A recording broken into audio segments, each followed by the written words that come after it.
Welcome to today's episode of CLCI Live, brought to you by the award-winning and ICF accredited school, Certified Life Coach Institute. Sit back, relax, and enjoy today's episode. We lost somebody. We had 5, now there are 4. Hi, everybody. Welcome to CLCI Live. It's another awesome week. Before we talk about what it is we are going to be discussing, just want to make sure that everybody knows. Please join in the conversation. We will address your questions in the chat, and we want to hear from you. So now let's talk about what we're talking about today. And what is it we are talking about? What is it we are talking about, folks? Ferocious coaching? Ferocious coaching? That's kind of fun. It sounds like I'm going to attack somebody. Coaching with ferocity, being a ferocious coach. Say that 3 times fast. Ferocious. Ferocious. So I think one of the other things that topics too that's kind of been brought into this is radical candor is also. But let's dive into what we might mean when we say ferocious coaching. I think being challenging, or maybe not, being able to handle difficult clients maybe as well, but also directly challenging your clients, calling them out on their BS, making them pull their head out of their own butts. Yeah, I would say it's very similar to that. Bringing up when your clients seem to be maybe potentially stuck. I think doing your best to shift that conversation to benefit them by maybe saying some things that aren't necessarily, I wouldn't say mean, but they're not nice. They difficult to hear for your clients sometimes. It can be difficult, but it's again, like Anthony was mentioning, it's a challenge. It could be dispensing with politeness for the sake of making a point that needs to be made. I think one of the ways that I appreciated that was put was it's akin to being okay with being sort of the bad guy, being okay with being uncomfortable because you're going to call out your client, right? You're going to, and we can say that, I mean, there's different ways to do that, but the example given was, we want you to go in there and coach to get yourself fired. Like, go in, be so honest that people don't like you. And that's real extreme, but I think that taking it to the extreme is a good way to demonstrate, because then we'll find sort of that middle ground, right? Mm-hmm. So can I insult my clients? No, that's not what we mean. Okay. I say these things, but I'm just thinking. Oh, go on. You went too far off the way off. No, I have to be that guy for the sake of the audience. I know not to insult them. That's where this concept of radical candor comes in, and like there's different ways you can be. And one of the examples given in this concept was there's radical candor, which is where you want to kind of fall, but then you can fall into this sort of category that is like aggressive, sort of a-hole, and that's when you're not being. So the 2 keys is that you still want to be empathetic, and you still you're doing this for the benefit of your client. You are being, I think this is the big sort of, you're being ferocious for the client so that they can grow, so that they can and they can become better human beings. It's always on the with the expectation that the client is going to be what benefiting for the benefit of this will be to the client. So let's sort of play with this. What do you think that as coaches we might do that might be the opposite of radical candor, or what some coaches might do? Hey, it's okay that like you didn't, you said last week you were gonna do X, Y, and Z, and you didn't, and you said that the week before and you didn't, and hey, like it's okay. What do you want to work on this week? Same thing, okay. Are you gonna do it next week? Okay, you say you will. I'll believe you. I have my trust in you, and then come next week, it doesn't happen, and you're just spinning your wheels. Yeah, there's a space of not holding your client accountable. Also, I would say there is a space where, again, you want to move this conversation, so maybe you're not necessarily listening. I feel like validation is where I'm trying to go. You're validating your client a little bit too frequently to the point where, again, they're spinning in circles. Jen? Yeah, I mean, it's just a matter of not expressing what you see. A lot of times the client will be talking, and you, as the coach, you see something, but they just keep going on, and they're like, right? You understand, right? And it's not ever about that. And so that moment of when they ask, you understand, you get it, right? That's your chance to tell them what you see. Whatever is going on, whatever you notice, you said this, now you're saying this. Those two things directly contradict each other. So what does that mean for you? What's true for you? You know, like really getting into it with them. So being bold and not letting them walk all over you in the sense where they're dominating and controlling every move this conversation makes. It's a collaboration. It's a co-creation. You are involved in that process, and you take ownership of that as a coach. I think that that's so critical, what you just said. Like, when we talk about coaching, we often talk about how the client is leading. This is about the client, and how we want to create a safe space, and that the client, we believe what the client believes. We're trusting our client. But we're sort of addressing this other concept where we're introducing this. Okay, no, we have a role in this too as a coach, and we have a role. I mean, we're not just there as yes men. Right. We are there, yes men and women, and non-binary, genderless yes people. Um, we're there to go to challenge them, and to actually make these observations, use our intuition, ask those questions, and be bold, like Jen said, and unafraid to maybe point out those things, and make observations, or mirror their contradictions. Um, it's being a little tough, right? This is something that's happened I've done very frequently with a handful of clients, where I'll ask a pretty direct question that's, open ended enough where they can sort of go into it, but it does have a answer, and the client will just kind of start talking, and then go off on a different track and maybe explain themselves a little bit, and they're getting away from the question. And after I let them talk for 5 minutes or so, I'm like, okay, you didn't answer my question though. My question was this. Can you answer that? And so I think that might be did we say vicious or ferocious coaching? Which one was Ferocious. it? We're not Ferocious. vicious. Vicious might take it a little too far. I think that's a good example of ferocious coaching, where you have, as a coach, you have a question in mind, and your client may get off topic. They may, spin the yarn a little bit.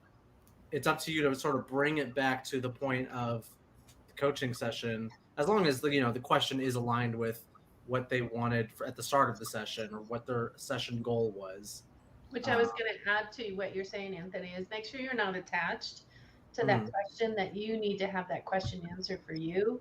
It's a question that supports just exactly what you said, that supports the client and where they're at in the moment, and is to enhance what they're experiencing in that session. Mm-hmm. If it's a question that you have that burning desire to have answered, that's an attachment that's the one you want to walk possibly away from. Do you guys have any other ferocious examples in your repertoires? Well, I think the point you brought up was that making sure the client doesn't meander is a very good thing. what's interesting in this is I think that if we are going to do this, and if you're taking it to the level of what you really think it is, or what the truest level, it could upset our clients, right? Because they may not want to hear. If you're going to hold them to the fire, like, well, you just said this, and you're not going to let go of that, right? Until they come up with a solution, address it. It's going to make everybody a little uncomfortable, I would bet. How do you? I think it's less uncomfortable. I think it stops them in their tracks. Many of the times that I've used it, uncomfortable. I guess if you do it in such a way with attitude, yes. But when you have that rapport, like every one of you have had clients, every one of you in some fashion have challenged your clients.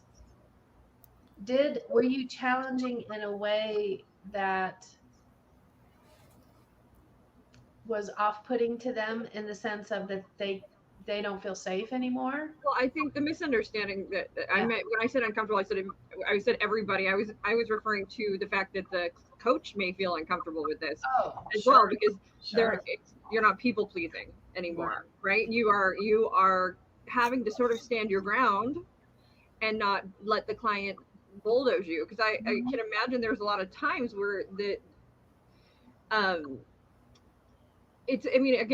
think it's good in the right moment to stand your ground and hold it. But if you're challenging something that maybe the client has been telling themselves and all of that over and over, this might be a moment that aha stops in their track moment, but it might be a little difficult for you to bring that. It might be a little scary to be willing to do that.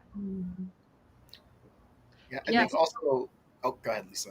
Can you think of a time where it felt that way for any of you, where you recognized the deviation from what they were saying and you felt a little uncomfortable when you brought it to their attention?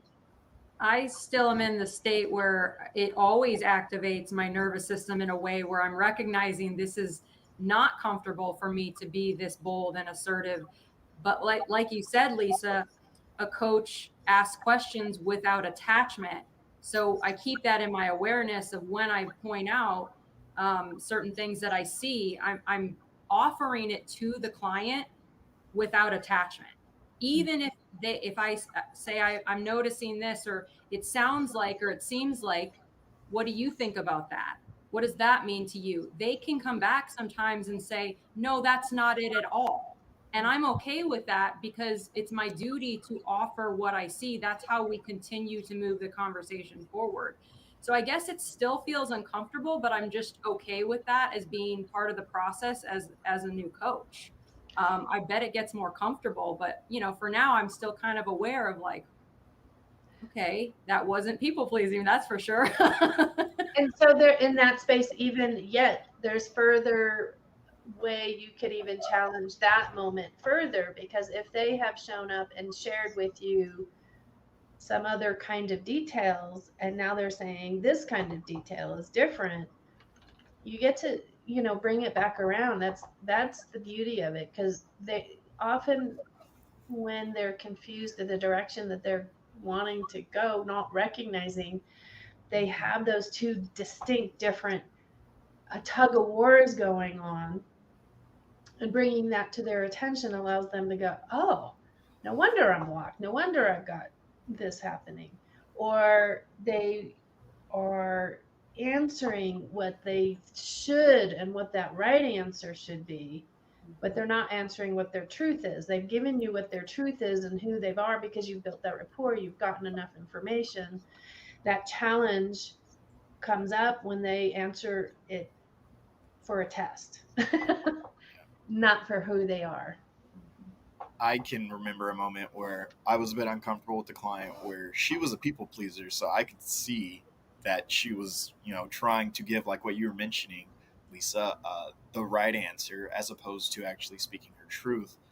But I think this is a reason why it's important to not have personal relations with your clients, is because if you do, you sometimes understand, you know what, I'm pushing that button and I'm going to stop. I won't even ask the question that could get them to the answer that they're looking So again, just making sure you're doing your job the right way by continuing to, again, reflect if that is necessary. Let them know what they have spoke prior in the session, and then also saying that maybe you're contradicting yourself. So again, I think not having personal relations is a key part of that. I think an example for me sometimes where a client will say contradictory statements, and I will call them out on the contradictory statement, but I will accept the fact that probably both statements are true. I need it explained to me though. And so how I will word it is be like, okay, earlier in the session you said A, and now you're saying B. These two don't seem to align with each other. Can you explain your point of view on like how these are both true, or is one true and not the other true? And so I'll make it sound like I'll say like from a third party perspective, this doesn't seem to be the case, or this doesn't seem to be true, or this doesn't seem to jive. How can you explain from your perspective these two things that don't seem to go with each other? And so I'm probably softening it more than I need to for the person instead of just saying, "Hey, you're lying to me somewhere." But I mean, there are ways to still challenge your clients and not be uncomfortable with yourself. It just depends on how you word it, really. Well, what's funny in one of the articles we read, and I'm just reading, rereading it now. And I kind of want to, I'll just read out loud what she said.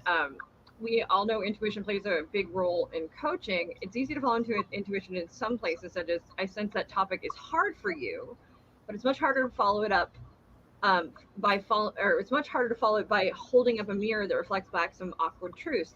That sounds like you're hedging, like it's a discomfort that I've learned to embrace, even if sometimes I don't always do it well. So essentially, this is, I guess, more. It's like it's interesting because that line to me, that sounds like it's hedging to me, sounds like you're feeding your client, right? A bit. But I suppose if you're using it as a mirror, a tool to mirror, this is what it, from my perspective, from an outside perspective, this is what I am hearing. And then you would, and so you could be a little rougher mirror essentially there. What does that mean for you? Or what is the what is the truth behind that statement? This is what it sounds like on my end, but what is the truth for you? And I think that that's kind of a very cool tool if I really think about it. And it's not one that I have had the balls to use, let's say, because I've always been very cautious about wanting to put words in the mouth of my client, right? But this is kind of, it seems almost like a bit of an exception where you could do that so long as you of course are saying this is what it sounds like. What's the truth?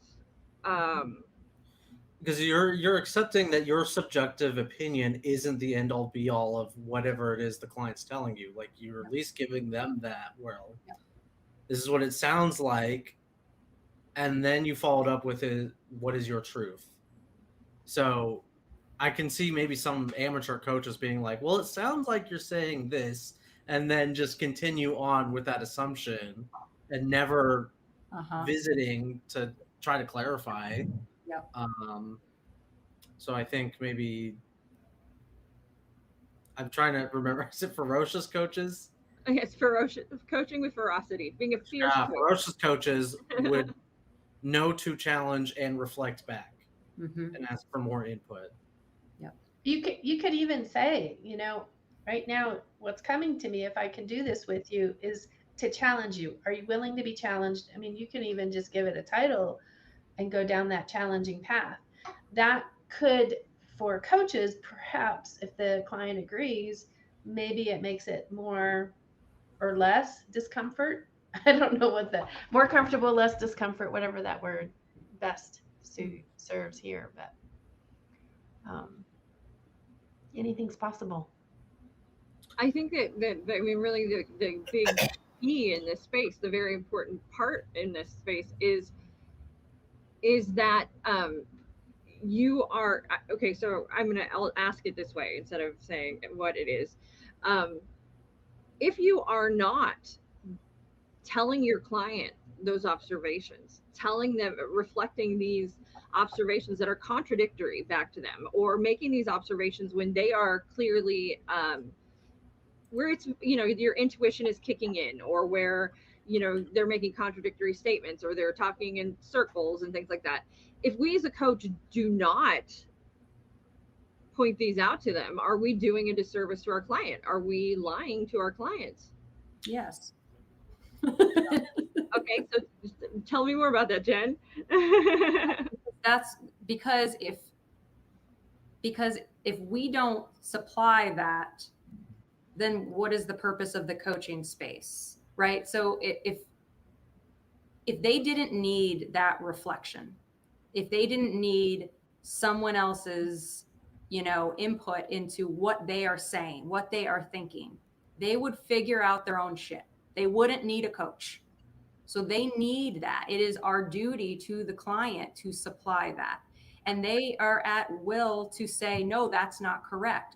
But actually, let me tell you what just came up for me in you asking that or saying that. Many times, if you reflect something and you're wrong, it still pushes the conversation forward to more awareness. Jen, I think you just stepped in your power right there too. You just were. I'm just gonna make an observation, but that was powerful Jen right there. She was like, "Yeah, that is our job, and this is why." Jen knows. And put it in simple terms as well, you're missing.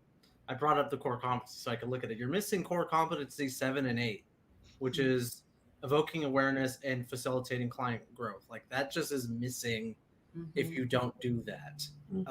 So it's you're, I don't know, you're coaching with a limp or a handicap. You're not. There's no depth. Yeah, there's no depth. There's no further progression or growth. A point I was going to bring up. This is kind of, I think, a big line between ACC, PCC, and MCC coaching, right? I think in ACC, you'll find more people that are willing to just sort of take the client at where we're not challenge them, not bring it to that next level. And it's much more the problem. But when we start to coach the person, we have to address that what they're saying is often not matching what's really going on, right? And that's where tools like this, I think, come in really handy, and the permission to be a strong coach. Yeah. A fierce coach. To make them know that when they get in there, shoot, I'm going to have to work on myself. Yeah. But the end result, because they're doing that work and they're being challenged, is the growth. I think the other thing that ties into this is that anti-fragility too. I mean, if we treat our clients with kid gloves all the time and baby them and hold them safe, and then all we're doing is creating dependency and not, but if we are willing to make it a little uncomfortable, they become stronger and they learn. So with the couples, I mean, we're doing this all the time because one person in the couple does not hear in the same fashion. They hear with resentment ears, I guess you could say. And so when I hear someone speaking, or if the one person of the couple somehow responds what they've heard, and I've heard something different, I go, well, let's check in. Here, let me share with you what my interpretation is of what you said, blah, blah, blah, blah, blah. Share with me what's wrong, what's right, what is all of that. And so it gives the opportunity for the other partner to hear things differently. So it became a challenge. It was a soft challenge in a sense, because I didn't challenge them directly. I indirectly challenged them by engaging with the person who did speak to find out what their intention and connection to what they were saying was. And so that definitely can cause some disruption. There's the word I'm looking for, the disruption in the experience, because that's where the words "you're lying" will come out sometimes, right? That's where some of the challenging vocabulary even come out from the clients because of their interpretation of a given situation.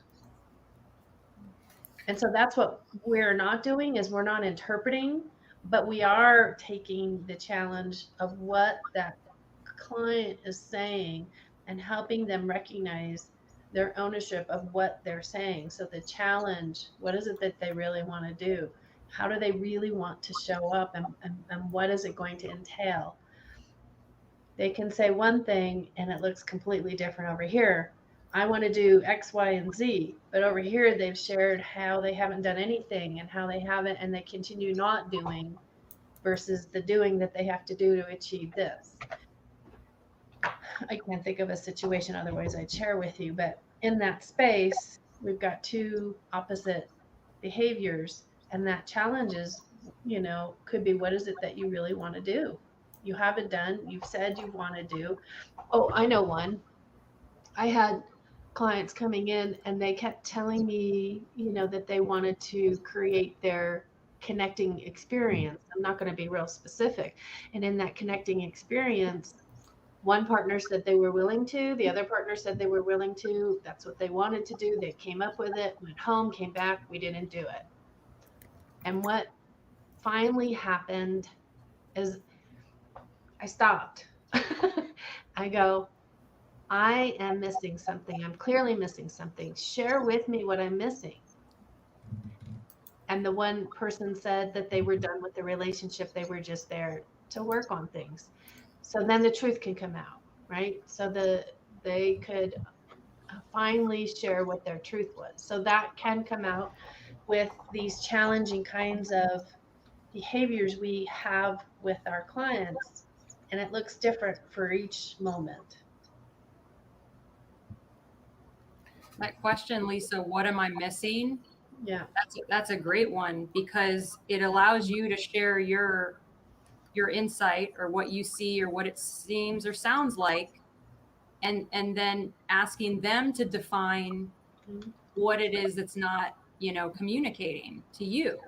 And that actually can open up a very powerful distinction that could be something very small, but that distinction can be something that completely transformed the client. And it did. It might not been, if I was attached to making them stay together, if I was making them stay together and attached to that outcome, that would have been I would have not have been happy. But I'm not attached to what their outcome is. I'm attached to them getting their work done in my presence that they're supposed to. Getting the job done, not attached to where it ends up. And for some people, that's a challenge. Also, coaches, because they have an agenda. Mm-hmm.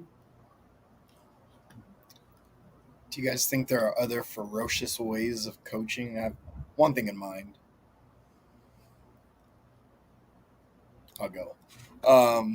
Also, I think just simply asking your client to display their options in a moment where, if they're trying to get to a goal and they say, this is what I want to do, and you ferociously, in the sense that we're speaking about it now, not maybe raise your voice at them or anything like that, but you ask them, okay, so how are you going to do that? And then you continue and say, when you're going to do this by. I think that can seem a little maybe potentially ferocious, but it's, again, to help your client move forward and progress, move towards their goal clearly and accurately. I think that's a really good point. That framework, laying that time on things, and holding your client, no, this is part of coaching. It's in the core competencies. It says timely is part of this process. So saying, okay, well, what are we going to do in this session? And then what are you going to do outside of the session, and when? And I think that being I know that this is something that my clients have responded really well to me with, is that it's that ICF framework that for me is very important to me, is no, we're going to set a session goal. We're going to reach that goal. And then at the end of this, we're going to set some deadlines, like what's happening. And that is a kind of way, something, and I'm just sort of realizing this, that because I've had clients reflect it back to me. I really like your coaching style, because it holds me accountable, holds me to the flame. And I guess a little bit now I'm just sort of realizing, I think that comes from I think my structure, as much, as much as of a rebel I am, I highly adhere to rules and structure. It's the audio digital in me. And so that's an important part. And you're not walking out of the session without us figuring, you're not starting the session without me figuring out what we're going to accomplish. And we're not going to finish the session without you walking out with goals and objectives. And if the goals and our objectives are, I'm going to do nothing because I need to relax, and that's fine. But we're going to say, okay, how are you going to do nothing this week? Right? We're going to plan for nothing. we are. And you're going to walk, and when, what day are you going to do nothing? So I have a question about this. Uh-huh. What happens when you come up against a client who has issues with meeting deadlines or creating, like, what if they want it to just be like, I want this just to evolve organically. I want to do work on my thoughts and my feelings, and I want to just go into my week more conscious, and I want to see how I evolve naturally. So there's two things. I would want to know what the overarching goal is before I answer that. Because if that client is coming in to accomplish something specific, and there's a specific amount of time that it needs to happen, I would want to reflect back the overarching goal to them. And then if they said, no, this is the best plan for me this week, then I'm not questioning that. Okay. But I would always want to hold up that mirror to remind them that, hey, when you came in, you said you wanted to do X by X. And so I get that you want this, you've said you want organic, so I'm just going to say, is this still in alignment with our overarching goal here? And not be afraid to say that. What? All of that works. All of that is wonderful. Yeah. There's other ways to address that as well. I could ask in this space, because I think there was a piece of what you said, that this is who they are. And I may have missed that, Jen, I'm not sure, but I'm going to ask, how does that support what you've been doing? Mm-hmm. How does that, making that decision to do it, what you've been doing, support you in this next journey? Mm-hmm. What would the challenge be for you? So definitely, could you ask? Yeah. Huh? Could you ask, how has that been working for you? Yeah, I have. Because it's not making a judgment, but I mean, that's a bold statement. You could say it in a sarcastic voice as well. But I mean, honestly, that's a bold statement. How, I just want to do this and this, because how has that been working for you? Yeah. And that might be an aha moment where they go, shh, I need to, whoa, maybe I do have to step out of my comfort zone. Yeah. Because the truth is, I can almost say that I'm sure there are exceptions, but in almost every coaching environment, the idea is that we're challenging ourselves to make changes.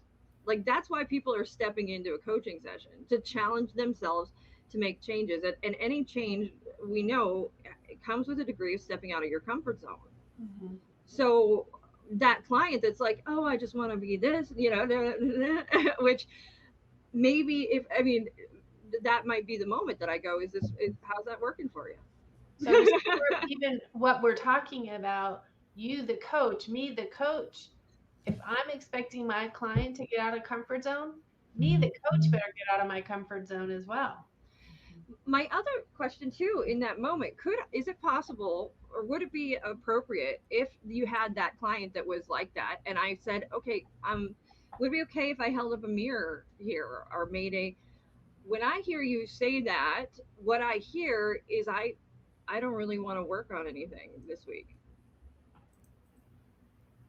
I mean, that's kind of a moment where we could. I hear that you sound like a kind of flaky, hippy dippy, spooky woo woo. Not making judgments, right? No.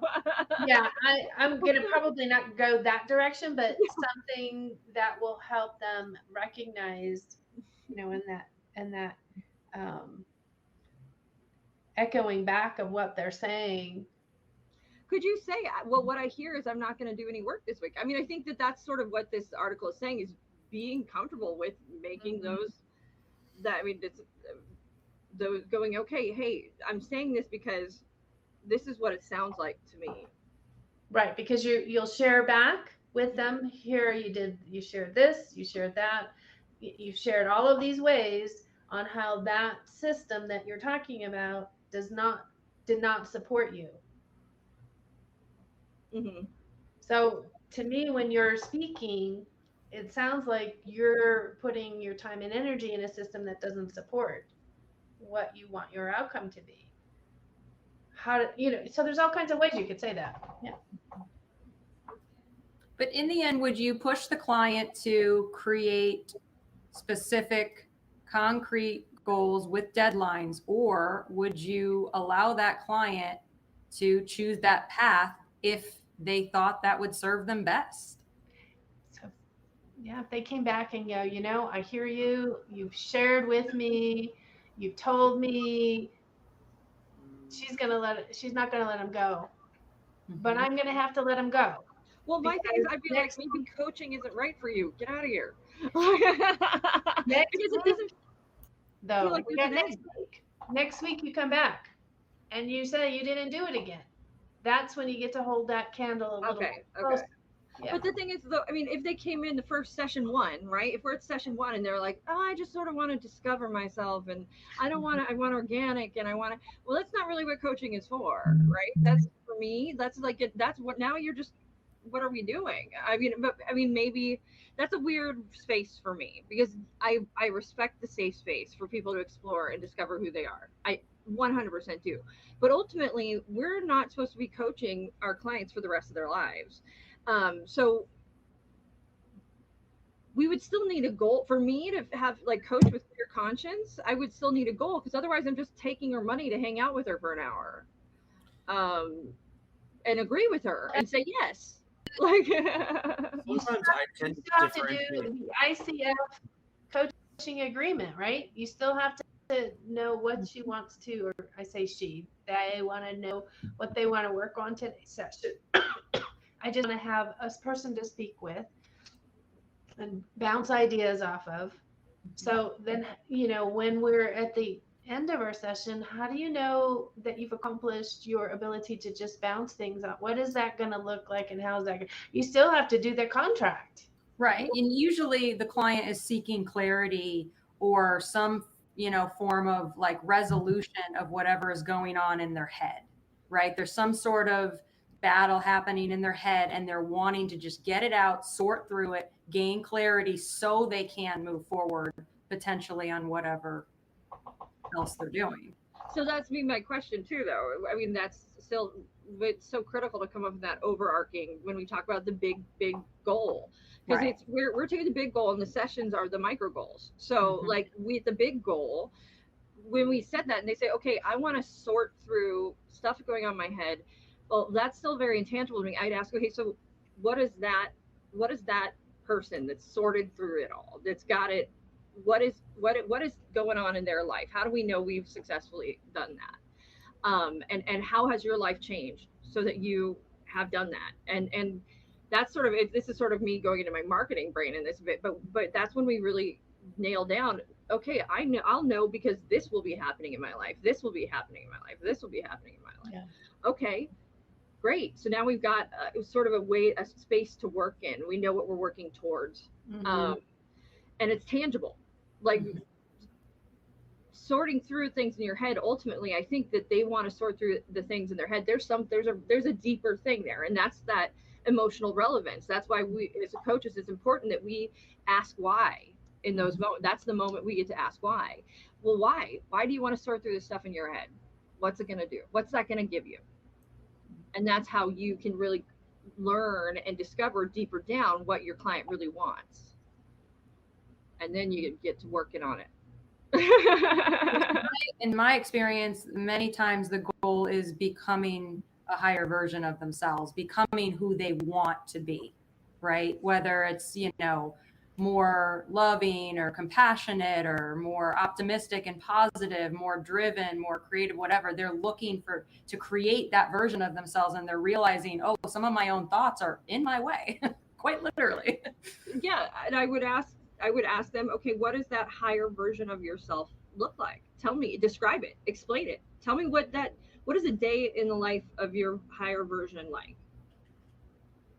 And then you're going to start getting tangible results. They're going to start to tell you right there, well, I'm going to be happier, I'm going to get along with my husband better, I'm not going to hate my job, I'm going to get up out every day and I'm going to work out and I'm going to feel good. And they'll start to tell you like you're going to start to hear, okay, well, all these things, what is that going to give you? And then, I mean, ultimately, is one of the things you mentioned, Jen, is tapping in, like, well, are we all working on the same thing? Because I think a lot of my clients are, but truthfully, every person I talk to, when I do a drill down, it always ends in, well, then I'd be free, I'd be fulfilled.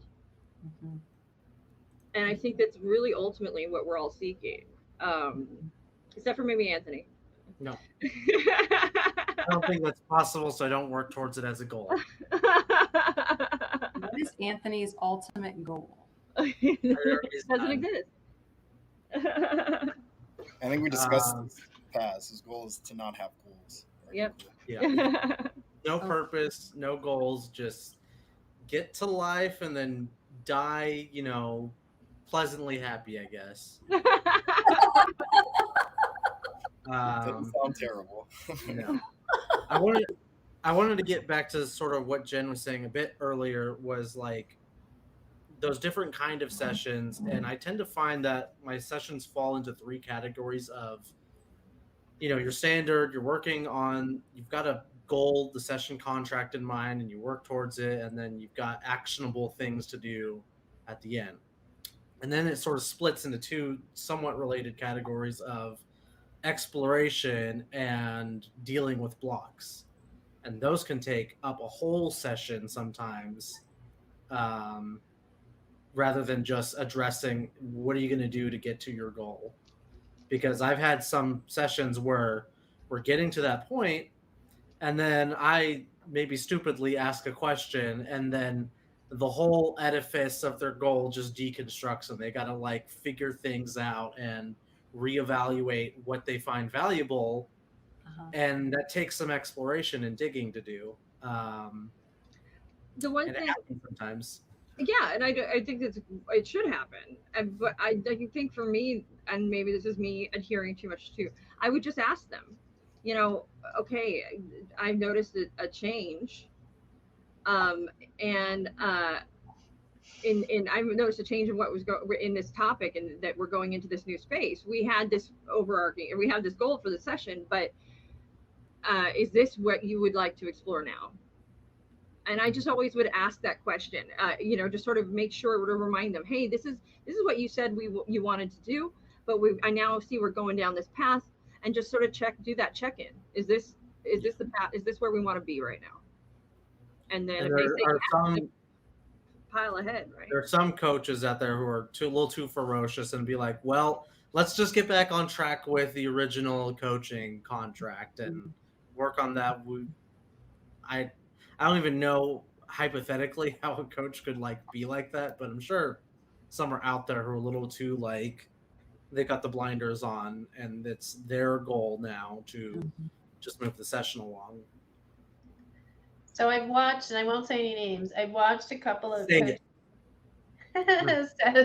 sessions when they're, these are popular person up there live, and what they'll do is they will poke and prod and challenge, which, okay, yes, but they'll poke and prod, challenge, and drive the boat, if you will, to make that person give an answer. And I find it interesting because they've done some follow-up with that, and they put that out there. I thought that was interesting as well. And when they put it out there, what they may helped, drive where the client was going, they backpedaled and went back to the, what they were doing. Okay, so maybe they made some adjustments, which is good, but they didn't have to sever a relationship to only get back to the relationship and do those bits and pieces. So I don't agree with a coach driving the boat. Would this person happen to be named Roni Toppins? I mean, yeah.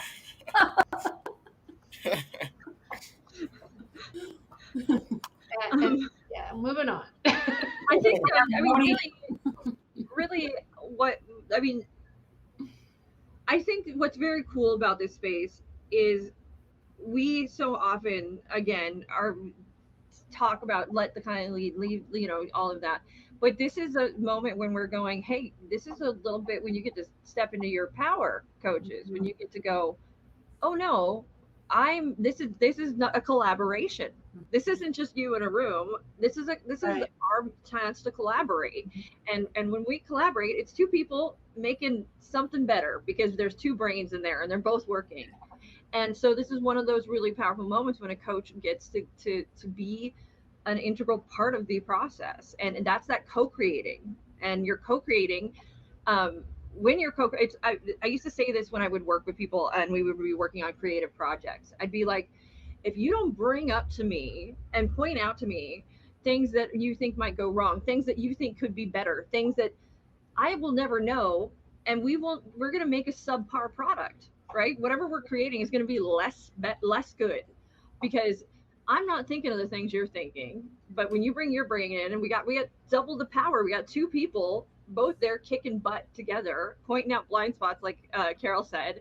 And what's going to be better is the outcomes are going to. That's what's going to be better from this is from both people sort of working together, and you get better outcomes with more brains involved. And so I would say, so it feels like you're robbing me of opportunity if you don't share with me. Like I feel like what you're doing is you're making it's not going to be as good without this. So this is one of those moments when, as a coach, your sort of feedback, your mirror, your being willing to say, hey, I'm going to hold you to this, or at least point it out to you. We are making our client a better outcome for our clients by doing that. And it's really sort of, I think, brings that this is co-creating.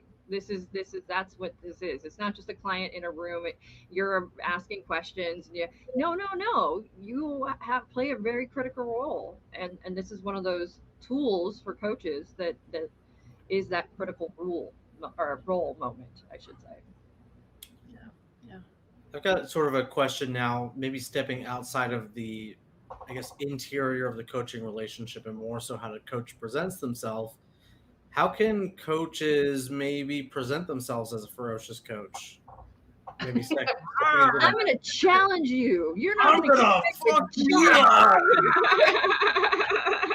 You get 3 minutes.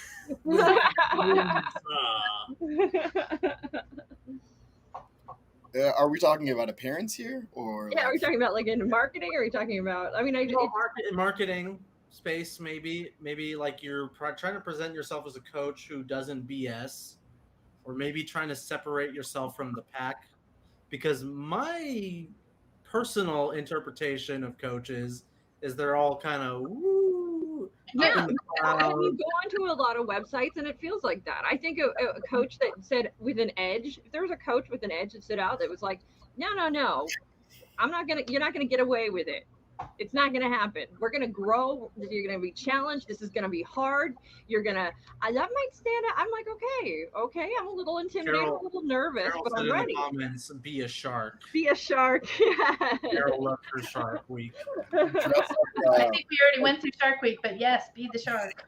But I think that's that this won't be easy. Yeah. But amazing things aren't always easy. I mean, the whole time. The whole point is you're here to challenge yourselves. And I think pointing that out, setting the groundwork with your client and letting them know session 1, you know, I'm gonna be honest with you. And sometimes honesty isn't the easiest thing to hear, but I'll always be honest with you. Mm-hmm. I think Sam at the office has some opportunity here. You can dress up as a drill sergeant. And, I was thinking about. I wanted to ask earlier. When is it okay to yell at your clients? Is it When ever you okay? ask for it? No, I don't think so. I don't think yelling needs to happen ever. I don't think yelling is okay. I'm just not okay with yelling. I'm thinking that I've had to stand up a few times because we were in person. I've had to stand up, put my hands on the hip, like get the puffer fish, get bigger to settle their little. Because they're arguing with each other. Yeah. Mm-hmm. So maybe in a group coaching session, or maybe if you have to talk to a lot of people, you can start yelling then. Yeah. Well, of course, if there's a crowd of people, you got to keep them in line. Yeah. But that's also, we're not considering, like we're talking in a space where I think the assumption is it's like a coach who's on a one-on-one session, maybe a Zoom call, maybe they're in a room with their client or maybe two clients. There are a lot of people going through our classes now who are not coaching in that context one bit. They're coaching in an organizational sense where maybe a bit of ferocity is part of the job, or it's your responsibility to be abrupt and prompt and, ferocious.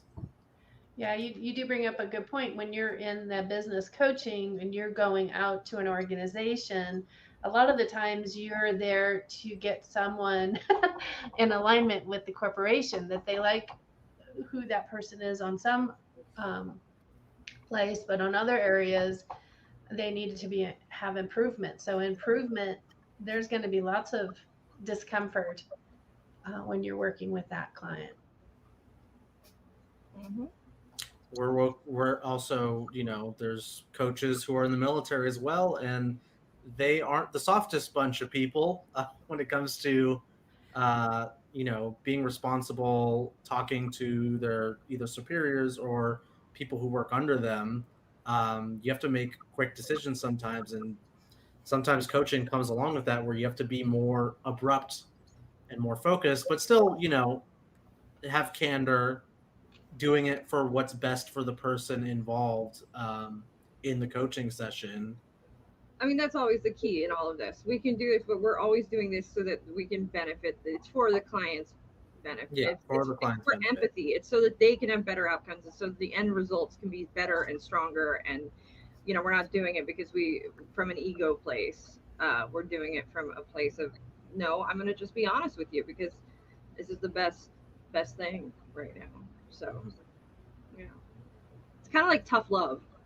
Yeah. Entire time.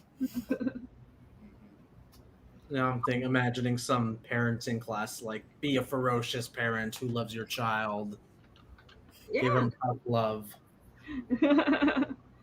Just be honest. Alrighty, I think that about wraps up our live. Thank you guys so much for, as always, make sure you go out there and be ferocious. Be fierce. Rawr. Everybody It's like a kitten. I guess I gotta go like this. Bigger. Make sure you guys check out Certified Life Coach Institute. We certify coaches in 3 days. Also, make sure you like, follow, share, all of that good stuff. Subscribe. Did I forget anything? Read our classes. Next week. Oh, and next week we'll be back at 4 o'clock with another awesome coaching topic. Hey everyone, thanks for tuning in to today's episode. Once again, this is brought to you by Certified Life Coach Institute. We're an ICF accredited school who certifies our life coaches in 3-day online intensive courses.